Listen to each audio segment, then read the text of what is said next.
sa mga news headlines, ato mga tagsa-tagsa ka mga pamantalaan sa ato mga news websites, news outfits all over the country, and also here in Cebu, of course, sa atong local newspaper, Super B and Sunstar. Okay, starting with the national news headlines, karong adlaw, March 26, the year is 2025.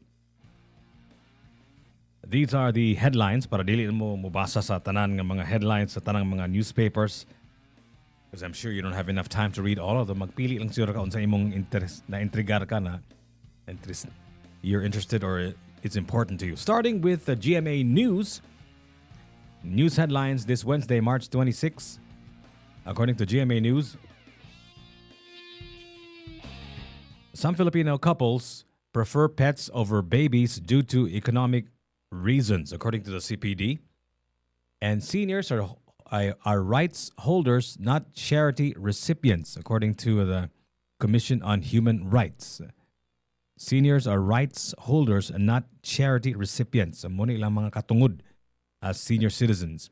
And according to the CAAP, they urge travelers to comply with power bank safety guidelines. Unsa kay safety guidelines ani program siguro gidak-on sa power bank nga dili pwede dadon sa eroplano.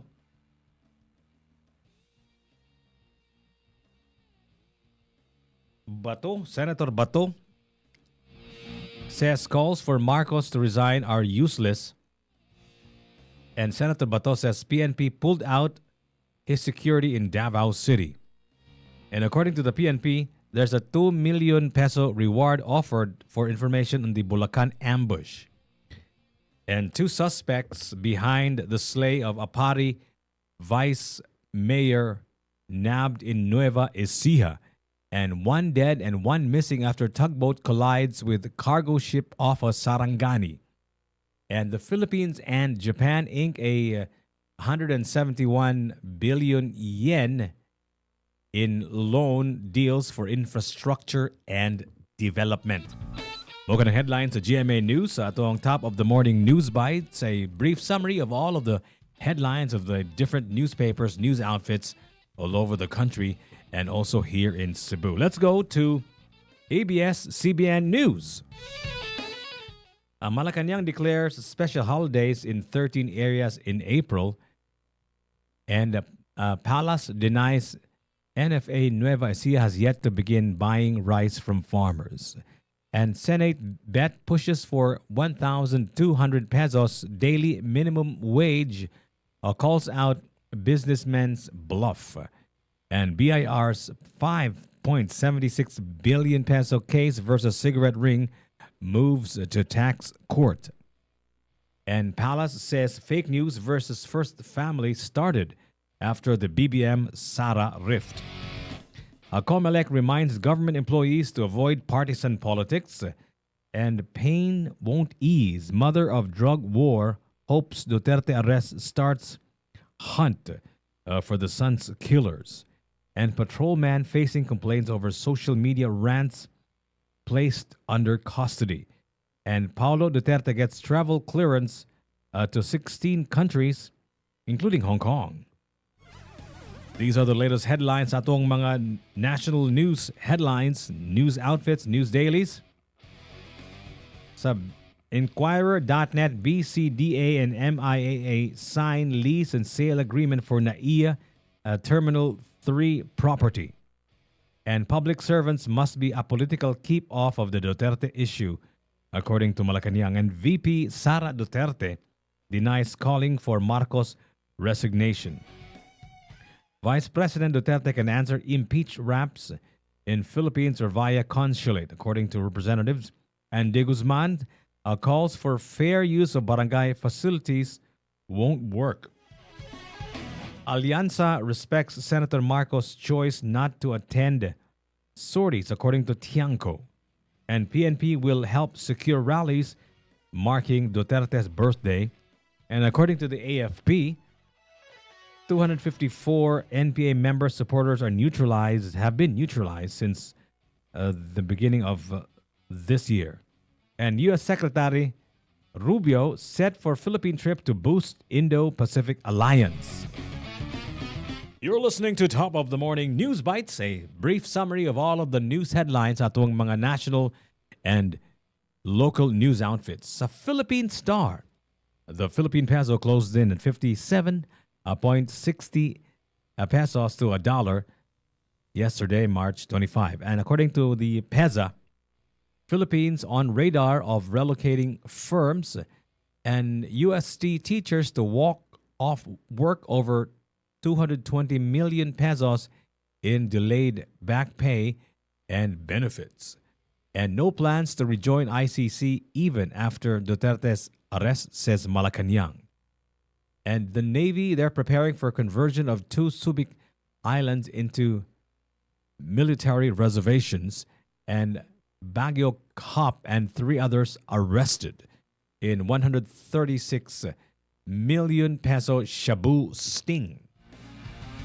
Let's go to the Philippine News Agency. Marina Mercs sign accord to use of alternative fuels, and according to Senator Poe, the extended MRT LRT 1 hours to bring relief to commuters. According to CAAP, they laud the Tuguegarao LGU for airspace safety ordinance. And according to the DOST, they urge OFWs to avail of training and funding aid to start business. Ex-Concom Executive Marcos senior decree could be enough versus false news. We're really battling this whole fake news, false news proliferation. Labi na gyud nga doon na ta sa election daghang kay mga fake news. Ya kamusta diha nga mubasa ay san magpaila din taon oy. Sayon, dili gyud sayon pero make sure lang nga kung na kay mabasahan, basahan dayon ang mga opposite niya na. For example, kung naay newspaper nga pro kayo ni ani nga butanga, basahan dayon ang anti ana niya. Tanaw dayon unya pangita pag more than one source kay usually manggod that's how you find the truth. You find the truth somewhere in the middle. According to the DOST, the pilot's renewable energy project in Iloilo's Island Village, and PNP activates special task force to secure May polls in Bay ARMM, and government repatriates Filipino human trafficking victims in Myanmar, and the AFP anticipates possible U.S. missile deployment to the Philippines.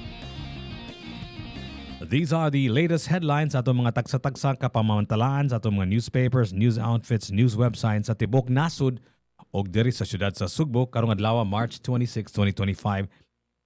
Top of the morning news bite. So you don't have to read the entire buffet of news items. Gamay lang paak. News bites gitawag nato. Let's go to Manila Bulletin. Filipinos recycle 1.4 billion pesos in coins with BSP deposit machines. And Supreme Court nullifies advance payments of SSS contributions by OFWs prior to the issuance of employment certificates. And OCD and JICA or JICA commit to stronger partnership for enhanced Philippine disaster resilience. And President Marcos green lights VFA talks with France.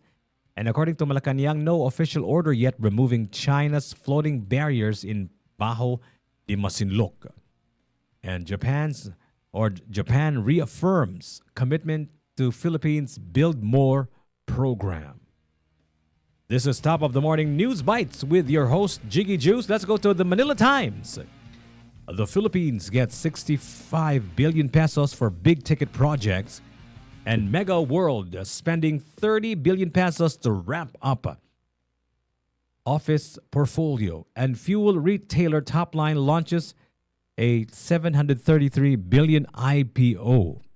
And stock indices as of March 25, 2025, Palace inclined to reject ICC freeze order to Duterte assets but to let AMLAC decide or AMLC decide. The Philippine ready for U.S. investments according to DTI chief. So mo ka to ang mga headlines sa national newspapers, news outlets. Let's go to the local news outlets. Nganhi sa Cebu, of course. Let's go to Sunstar. Sunstar Super Balita. O Sunstar Cebu. Mo kani atong mga headlines karong adlaw, March 26. Let's go to Sunstar Cebu. A quarry ban extended. Livelihoods still in limbo.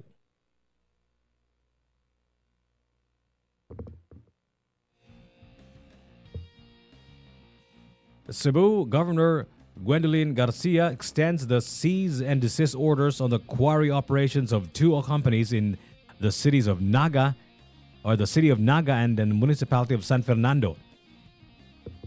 The livelihoods of 3,000 workers tied to Apo Land and Quarry Corp remain in jeopardy following the Cebu provincial government's extension of the cease and desist order on the company's quarry operations in the city of Naga. Governor Gwendolyn Garcia issued Executive Order 13, a series of 2025 on Monday, extending for another 30 days the suspension of earth-moving activities by ALQC, citing the need to continue environmental audits and area risk assessments in its material production sharing agreement areas. The governor also issued an EO 14 extending for a month the CDO issued against Solid Earth Development Corp, suspending its earth-moving activities in its quarry sites in San Fernando. The two orders took effect last Tuesday, according to a report from the provincial government. In a phone interview, City of Naga Mayor Valdemar Chong said about 100 workers are directly employed in quarrying, while the total affected workforce, including contractors and related jobs, may reach 3,000. Chong said financial assistance is difficult to deliver due to election-related restrictions. The disbursement of public funds is prohibited from March 28 Friday to May 11 in connection with the midterm elections on May 12. This ban aims to prevent the misuse of government resources for election advantage. However, the Commission on Elections has exempted more than 20 social welfare programs implemented by the Department of Social Welfare and Development. Mo ka na nga tong mga latest headlines sa local newspaper Sunstar. Let's go to Super B. Mga vlogger kuno gididan sa voting centers. So kani mga vloggers di ay dili dinhi makasud sa mga voting centers. And adunay kwarta sa nakolekta nga basura. Bisan nga gipanglabay na mapuslan gihapon ang mga basura nga makolekta sa sapa nga utlanan sa Barangay Subang Dako, Mandaue City ug Barangay Mabolo, Cebu City. So those are the latest headlines ato mga tagsa-tagsa ka mga pamantalaan sa local and national newspapers, news outlets, news websites. Stay tuned again tomorrow 9:30 every morning for Top of the Morning News Bites, a summary of all of the news headlines sa atong mga national and local news outlets. Heard only here on 105.1 TMC. Here's a guy who was just here. Dili palang dugay.